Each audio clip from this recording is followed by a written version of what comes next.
Guys, welcome back new video में।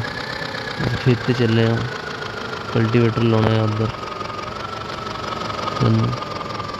चलते हैं लेके असी ट्रैक्टर है साढ़े को मैसी 5000 छोटा ही ट्रैक्टर चाहिए खेतों के ज़्यादा बड़ा सही लगती नहीं है। आज फिर एक कहानी सुनाने लग गया तुहानू एक कहानी सुनानी सी साढ़े यारां नूं, साढ़े भरावां नूं, बड़ियां नूं, छोटियां नूं, साढ़े बड़ियां नूं, सब नूं अपनी गलबात रखनी सी मैं। भाजी एक ना मुंडा हुंदा सीगा, वो जी बड़ा खुश, स्मार्ट, हसदा खेलदा, सब तो अलग, जेड़ा किसी की परवाह नहीं करता, ऐसा बंदा सीगा एक।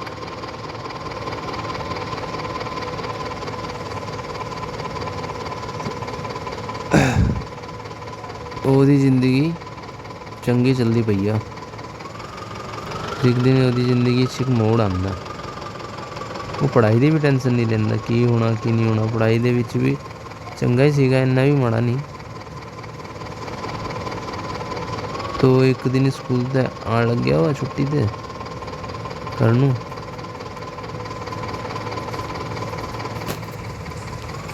तो उन्होंने खबर जानी आ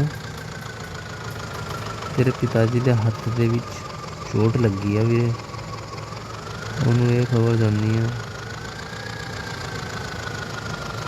तो उन्होंने झटका लगता, मेरे पापा का किद्दां हाल हो गया है।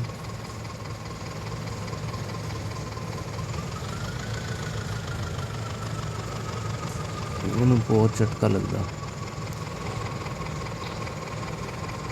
उन्हें सोचा अब सब कुछ मेरे नाल ही होना है, मैंने ही करना है। अपने घर दे विच होर कोई हैगा भी नहीं काम करने वाला, भैणां दी शादी हो गई सीगी, इकल्ला ही सीगा। सोचता पिया हुण मम्मी पापा दे लई मैनूं ही करना पैना है। तो बेचारा स्कूल भी जांदा ते कम ते भी जांदा, तो फिर उन्हें कम छड्डता जिद्दां उसकी गड्डी फिर मोड़ ते आई, स्कूल छड्डता, स्कूल नहीं उन्हें कम छड्डता, स्कूल जान लग गया। फिर वो अपनी मौजा मारन लग गया। तो उसके पापा का हाथ सही होया सीगा, तो फिर मौजा मारन लग गया वा।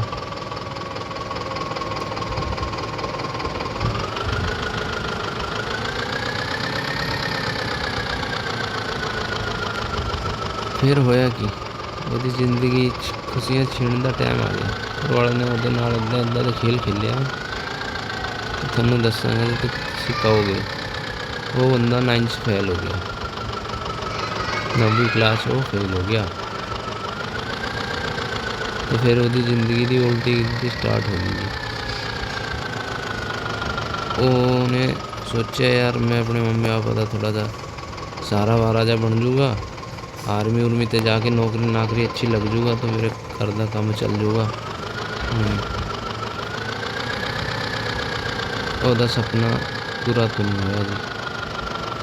उन्हें स्कूल चेंज किया, ਜਿਹੜਾ ਉਹਨੂੰ ਵਿੱਚ फेल होया उन्हें स्कूल चेंज किया, दूजी क्लास दूजे स्कूल गया सीगा, उत्थे 9th एडमिशन लिता।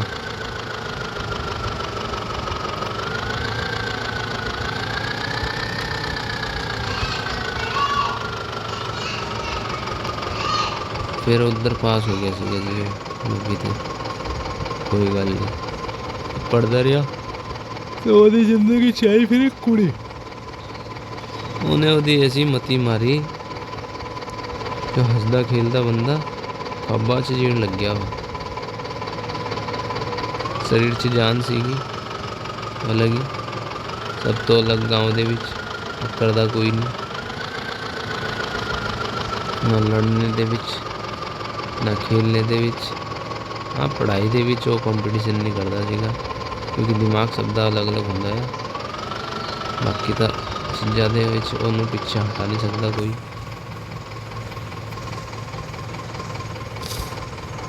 तो भाई वो 10वीं फेल हो गया, फिर 10वीं गया, 10वीं फेल हो गया कुड़ी के चक्करां दे विच। उन्हें प्रपोज किया उन्होंने, ਕੁੜੀ ਨੂੰ ਇੰਨਾ ਵੀ ਮਾੜਾ ਨਹੀਂ ਸੀਗਾ। ਪ੍ਰਪੋਜ਼ ਕੀਤਾ ਆ